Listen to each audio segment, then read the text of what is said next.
I want to encourage people to say, look, let's take the history of Christianity seriously. Let's get to know it so that we can give an answer to the hope that we have. Part of that is rooted in the fact that Christianity didn't just come with the colonialism. Now, obviously, the colonialism brought Christianity, but it was been here for 1,000 years before. So it's a lie to say that it's a white man's religion, because it reached Europe at the same time as it reached Africa.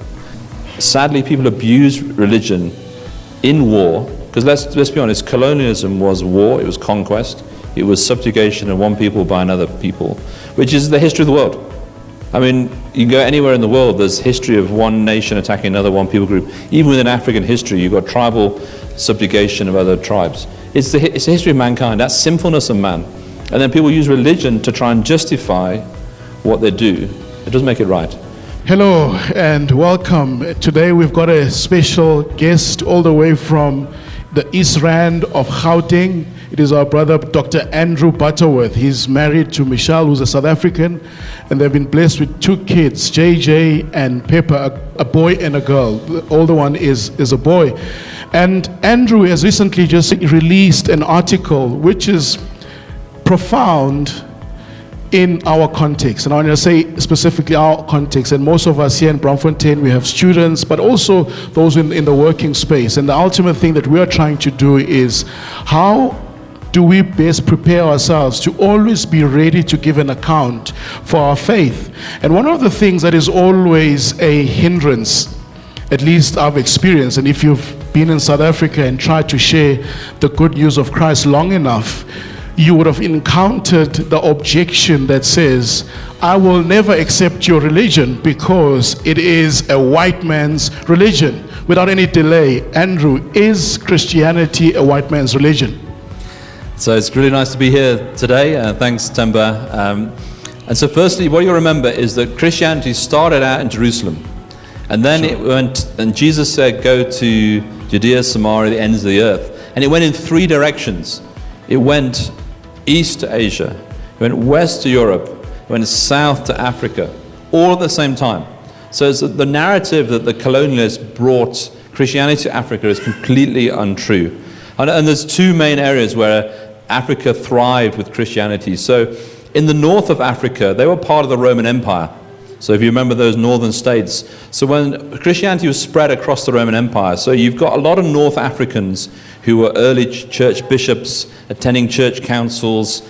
You've got famous Saint Augustine, who was a Berber, and Berbers are North African natives. And he's the greatest theologian Christianity's ever known. He wrote hundreds and hundreds of books and articles and stuff like that. And he was North African. So at the north of Africa, they've been pushing for Christianity since the earliest times. You've got the Coptic church in Egypt that is authentic right back to the 1st century. But then down towards where we are, the gospel went south, and it got really quite far. I'm sure you're aware in the famous story of the transfiguration of Philip, or the translocation of Philip, where he speaks to the Ethiopian eunuch who comes to faith and then goes back to Ethiopia, and then he gets translated somewhere else supernaturally. Incredible story. But what happens is that Ethiopia becomes like a bit of a birthplace for Christianity in Africa.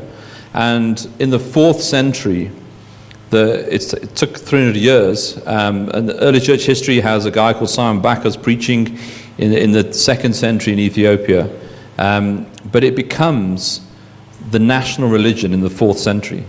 So the king or whoever it was in charge of Ethiopia. So Africa had a country whose national religion was Christianity 1,000 years before the first colonists, which was originally the Portuguese. In 1492, they landed on the shores of Ethiopia. And what's incredible is that they got there, and they'd probably come across some of the bishops had gone to some of the councils. They're probably aware of it. But they got there, and the place was just full of churches. It took 300 years for the Roman Empire to become Christian. And so it takes a while for a nation to become a Christian nation. So Christianity has been flourishing in that country for hundreds of years before the 4th century. So the narrative that it's white man's religion is just absolutely false. It reached Africa at the same time it reached Europe. And that's just the truth. Sure. Quite helpful. And I think sometimes we read scripture and we read about these things. We read about Egypt and all that type of stuff, but we never click that these places are in Africa. And I think we can quote Jesus. I think you were preaching about the virgin birth, and one of the places that Jesus also ends up, at least with his family, is Egypt. We see Abraham being in Africa. We see Joseph being in Africa. We see Jacob spending a lot of their time in Africa. And also we see the Queen of Sheba all the way back in the Old Testament, being in awe of Solomon's wisdom at the time. And the Queen of Sheba was Ethiopian. And now, how did it come about that rich Judeo-Afro history got lost to the point where we are now, where the prevailing narrative is, without colonialism, there is no Christianity? So part of the answer is sadly the rise of Islam. And Islam arose in the Arabian Peninsula, and it spread across North Africa. Sure. And so actually if you look at Egypt, for instance, you mentioned Egypt. Egypt's a predominantly Muslim country, even though the Coptic Church has been there since the very beginning. I've forgotten what the percentage is. I think about 10% of the population are Coptic Christians. But the majority are Islamic, because Islam swept across. So the very road that created the path for Christianity in the Roman Empire in North Africa caused the Islam to sweep across as well. And Islam was quite an aggressive religion like that. So we lost a lot of the traction in North Africa through Islam. And then I'm not sure what happened down south here, because Ethiopia carried on. Sure. And I think they probably got isolated a bit because so I don't actually know how come they didn't spread further. That I'm not sure. And obviously the majority of Christianity today is from colonial times. I'm not denying that. I mean, there's about 675 million people in Africa associated with Christianity, which is it's the fastest growing continent for Christianity. It really is, which is exciting. Most of it's happening in sub-Saharan Africa, because Muslim in the north, but below the sub-Saharan Africa, it's spreading rapidly. At the start of the 1900s, there's only a few million Africans who were Christians. And now we've got 600 million people associated, at least, with Christianity.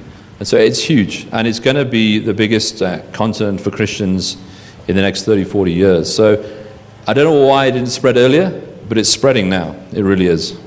Sure. Power, because I'm even thinking of, you mentioned in your article, Alexandria, which is ancient Egypt. And it's a city in ancient Egypt. And I think, if you look at how world events have unfolded, I think Turkey at one stage was also instrumental. I think the church in Antioch is around the Turkish area.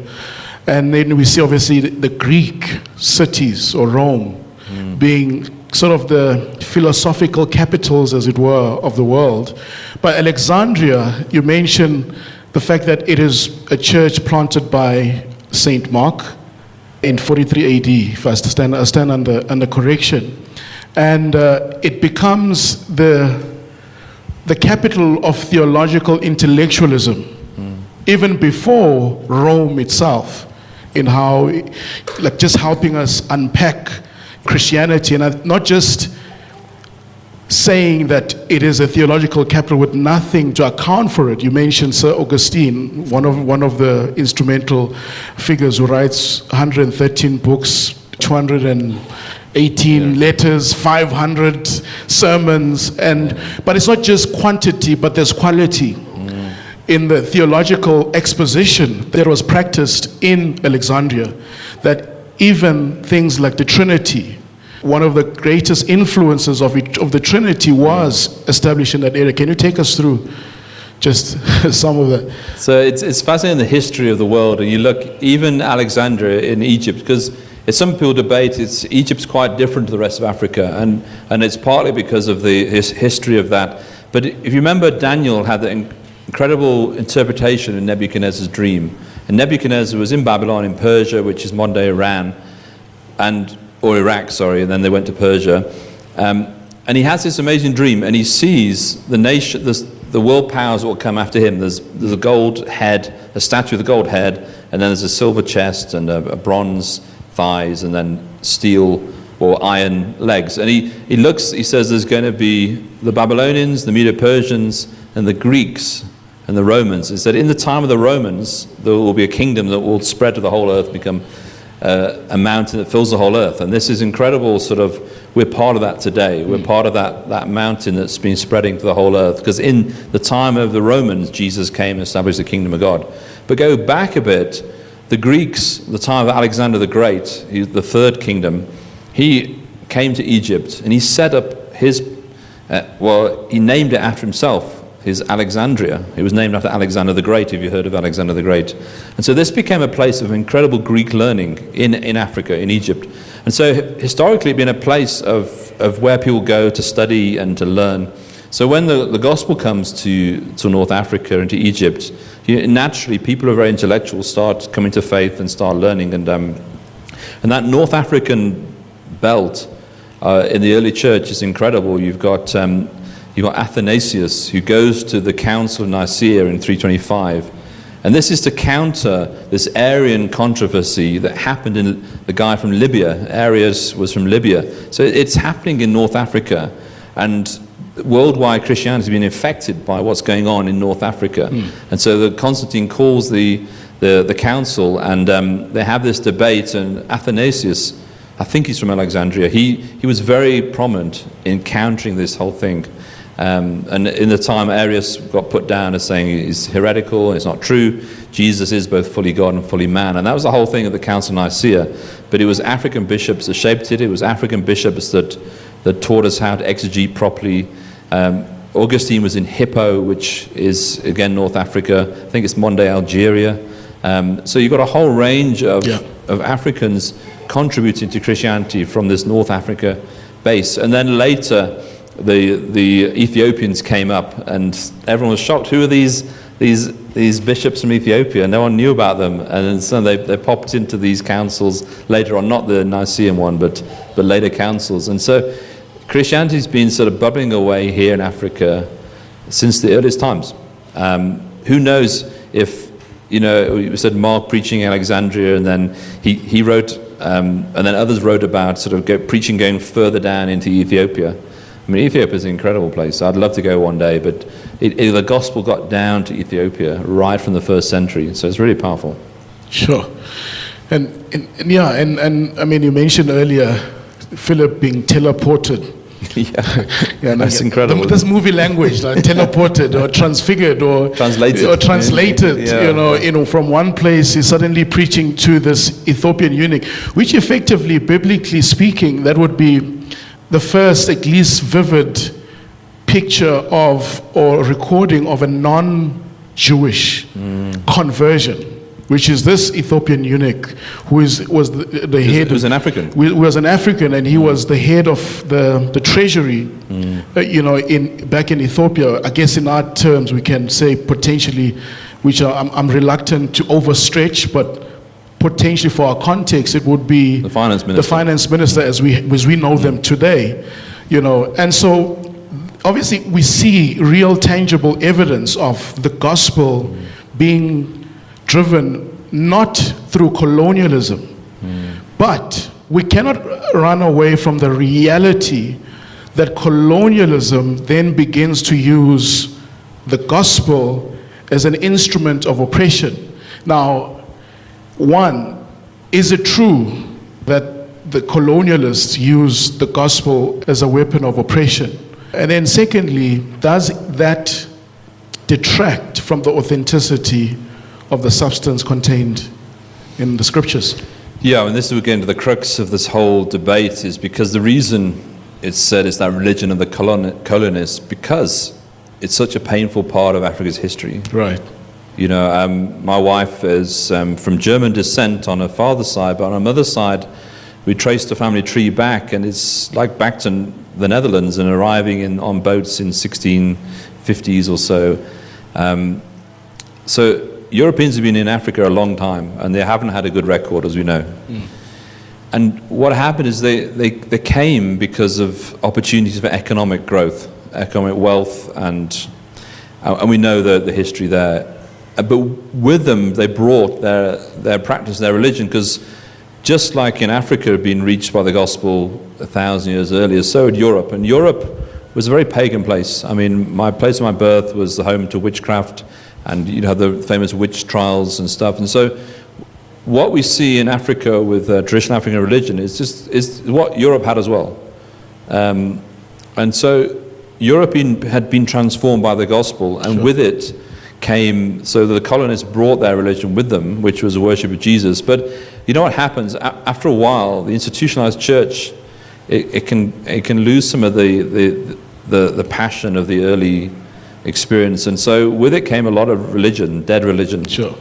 And what would happen is because you had to fund these trips. I mean, it was the Dutch East India Company. They set up a company to come to South Africa, and they would try to raise funds. They say, well, actually, look, I know it's economics, but we're bringing the gospel to Africa, and they try and get church leaders to support these trips and stuff. But it wasn't economics. It was coming to take over and take the resources.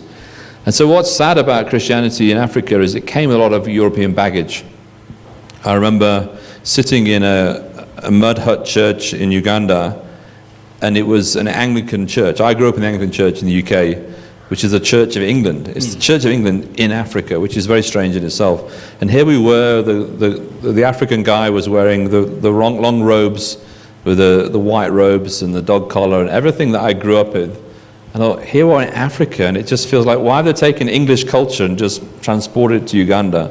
Sure. Surely we need to take Ugandan culture, because the thing that makes Christianity different from every other religion in the world, all the major ones, is you don't have to lose your culture. One of the saddest things about colonialism, they told the lie that you need to become European to become a Christian. And if you look at every other part of the world, that's not true. You go to China, people sing Chinese songs to Jesus in the Chinese church, speaking Chinese, dressing as Chinese. Why did the colonists say you have to become British or European to worship Jesus? It's not true. In Islam, you have to learn Arabic to read the Quran, but in Christianity, the Bible gets translated into your language. If you look at Hinduism, it's really a religion of the Indians. If you're from India, you're often Hindu. And if you go to Durban, where there are a lot of Hindu expats, Indian, they just say, well, I'm Hindu, that's where I'm from. And the scriptures are in Hindu, in Hindi. But Christianity is truly a religion of the world, because in every nation of the world, there's Christians today. There are believers of Jesus. And what we've got to do is remove the European baggage that came with the gospel and actually say, what does it look like to be an African worshiping Jesus? How do we, and the church is doing that. Slowly it's pushing back that, rethinking it through. But the sad thing is people just reject colonialism and reject Christianity. Actually reject colonialism and embrace Christianity, because Jesus wasn't colonial. Jesus was not a white guy. He grew up in a place that was hotter than the rest of Europe. His skin tone had been lighter than yours but darker than mine. His thought, he was in between, yeah. And he was a Jewish guy, but he was a Near Eastern Jew. So Jesus himself wasn't white. But the paintings the Europeans painted it's what happens. Everyone does it. They want to make Jesus in their own image because it just feels comfortable. But it's not true. Jesus didn't have blue eyes, didn't have long hair. He didn't look European. He looked Middle Eastern Jewish, which is often dark eyes, dark skin, long beard, brown, darkish hair. And even at that time, 2,000 years ago, the Jews were quite short in the Middle East. Some say it would have been like 5 foot, which is quite short. But all the images of this long, flowing, sweeping Jesus. But the Bible says there was nothing about him that made him stand out. When they went to arrest Jesus, amongst all these fishermen and Jewish tax collectors, all his disciples, they didn't know which one he was. So they had to have, Judas had to give a sign to show who Jesus was, because he was just an ordinary guy. But he was an ordinary Middle Eastern Jewish guy. Sure. Good questions. All right, so Yeah. we're gonna. I want to just one last question, and then we're gonna open the floor.